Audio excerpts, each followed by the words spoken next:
Hello and welcome to the introduction to the new Cut the Cake stamp set, Cut the Cake dies, and Cut the Cake stencil pack. This is a fun little bundle that allows you to create the cutest little cake for a variety of occasions. Speaking of occasions, let's talk sentiments. May all your wishes and dreams come true. It's a good day for cake. Happiest of birthdays to you. Let's celebrate. Hip hip hooray. Wishing you the biggest slice of happiness and then a little bit of confetti. And then we have the Cut the Cake stencil pack. 6 stencils in the pack, 4 1/4 by 6 inches. On the back of the packaging, it shows you the cake. There's also a sentiment that if you repeat it, you could create a full background panel. And then now dies. We have the cake die, the cake plate, cake platter, sentiment strips. I have all the die cut here to show you. There's also this little eat cake and celebrate, kind of like a, do you call that a pick? I don't know, something you stick in the cake. Or you could do candles. The candles can be stenciled using the stencil pack. There's little flames and flickers or sparklers. Now for the cake plate, you can make it a cake plate or you can make it a cake pedestal. Both of them have this fun little detail to add, makes like a shadow, gives a little dimension.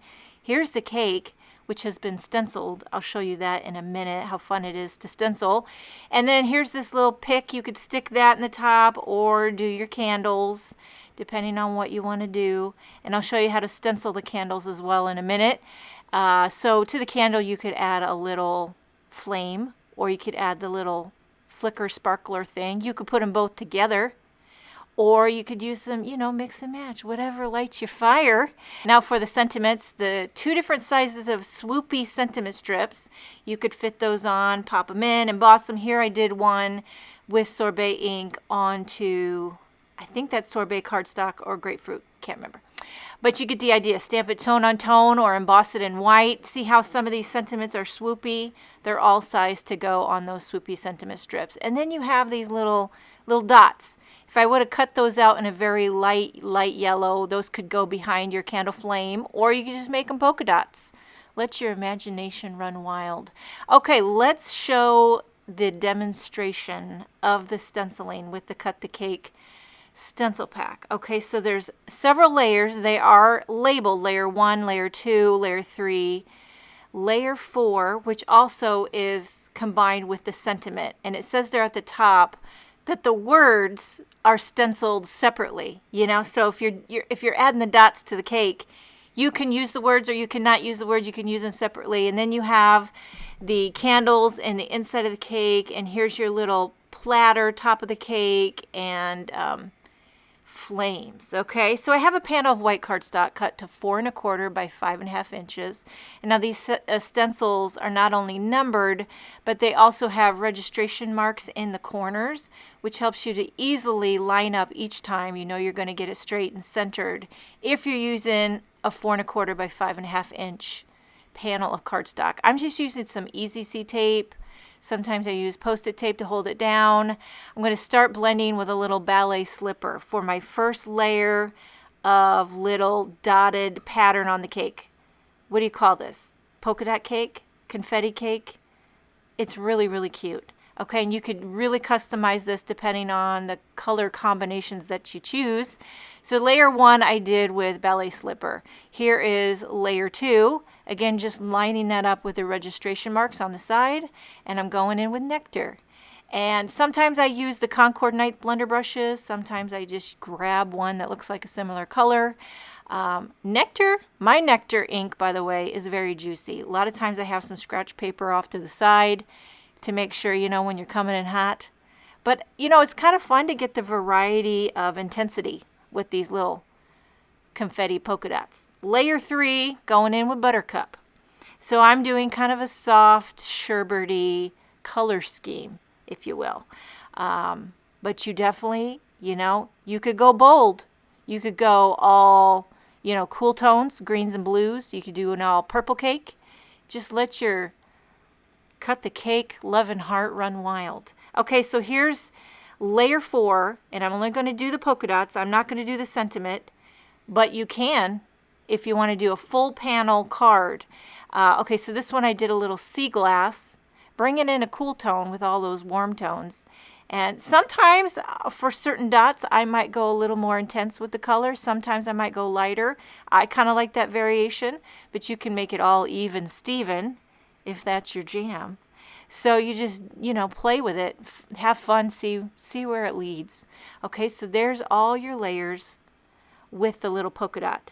And then now this next layer 5 is going to give you the inside, so you see the 3-layered cake. I'm going to do that with nectar. I felt like that was the closest color I could get for like a vanilla cake. But maybe you want to make strawberry cake. Hey, you want to make chocolate cake? Pull out some brown. I love a chocolate cake with chocolate frosting. I mean, forget about it.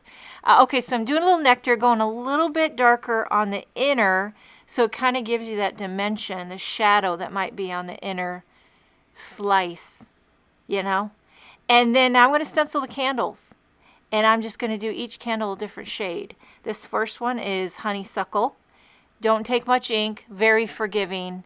And you could also mask off if you're worried about, getting onto the sides. But when you're using these small little blender brushes, you don't really have to worry. You can get the ink right where you want it to go. Here we have the last candle with buttercup.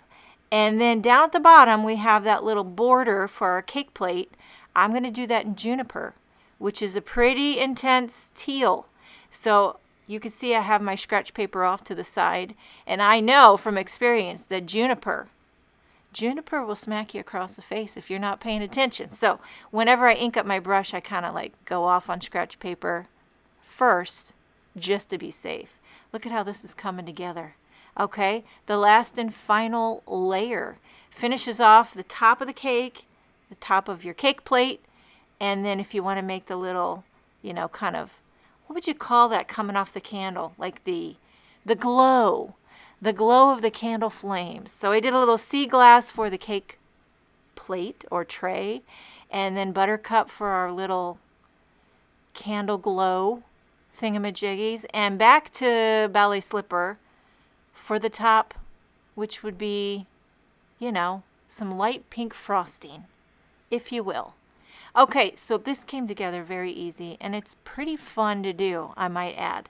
So any type of celebratory occasion, this would be a great wedding. If you omitted the candle part, you could make it wedding or anniversary, or you got the job, or you showered. Okay, I want to show you how I stenciled that little sentiment part, the yay, happy birthday. Although it's pretty self-explanatory, I just want to show you so you can get a little, little peeky of what it looks like. Okay, and I'm going to do this kind of multi-tone. So I'm starting at the top corner with honeysuckle, and I'm just going to do a little bit there and then blend it into that nectar, so I'm going in rainbow order for the birthday sentiment, just for funsies. Okay, so a little bit of nectar, trying to blend that seamlessly into honeysuckle, then a little bit of buttercup, just a dab will do, and then I'll go into that sea glass. And when the sea glass overlaps with the buttercup, it kind of gives you the green tones, so it rounds out the spectrum. And then finishing off with the juniper. So these are kind of the same colors that I used with the cake. It would coordinate very well together. And there you have yay, happy birthday sentiment at the top of your panel. And you could repeat that 3 times if you wanted to make an entire background panel. Now, I also want to show you, if you die cut your cake first and want to stencil it, here's kind of what you do. See the little dots that are flat? Those are going to line up at the bottom of your cake. So you line up the flat spots, and it kind of just nestles right in. Another thing to remember about these little polka dots is, it's pretty organic looking, so you really can't mess it up. You know what I mean? If you don't get it perfectly lined up, they're dots. They're going to overlap. You really can't get this one wrong. But I always kind of go by the flat dots at the bottom. That helps me to line up. And then the round on the side, they kind of fit like a little puzzle piece to the round parts on the die cut cake. Okay, here I'm doing sprout. Anybody like Sprite out there? Are you a Sprite lover or are you a 7-Up lover? We debate about these things in our family. Okay, layer 3, again, using the flat little dots as a starting point for the guide. Then I'm going in with Oceanside, bringing in some new colors to this cake to show you a little variety how you can customize depending on the colors that you choose.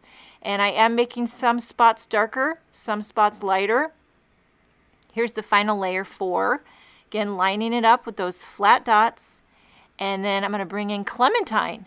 A little pop of orange and never hurt anybody. And this is the final layer of dots for this die cut cake. And then next I'll use the stencil that blends in the slice, like the inner slice. So I'm bringing that in, and I'm going to use nectar again. So you just kind of line this up. You really just kind of eyeball it. I do mask off where those candles are. You could use Post-it tape. I just grabbed another stencil and held it over top because I'm not going to stencil the candles on this die cut cake. If you want to add candles, you can die cut them, pop them on later. So this is where you stop. And you don't really stencil the top either. You leave it just as is.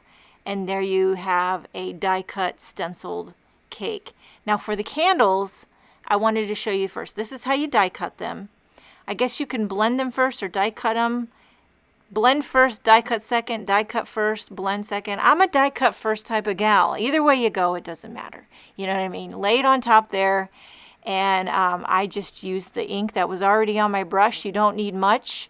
And I like to mix and match the colors on the candles. Whenever I'm putting candles on a cake, I try to, put all the colors on there if I can. That's just who I am. But yeah, and I do try to coordinate the colors that I used on the cake. You know what I mean? Coordinate your candles with your cake type of thing. So here you have your cake, and here you have your candles. And look at how cute that is. You could pop that on a card base and just had fun with it. Now here's a couple cards that I've created using the Cut the Cake bundle. Here I did a bright dragon fruit cake pedestal, and then I did the Eat Cake and Celebrate pick. I don't know what you call that thing, but I did it out of gold metallic cardstock. Here has the stenciled Yay Happy Birthday and the die cut cake. I did a sentiment strip. Happiest of birthdays to you. This is such a fun bundle for all your celebratory occasions. And that is the introduction to the Cut the Cake stamp set, Cut the Cake dies, and Cut the Cake stencil pack.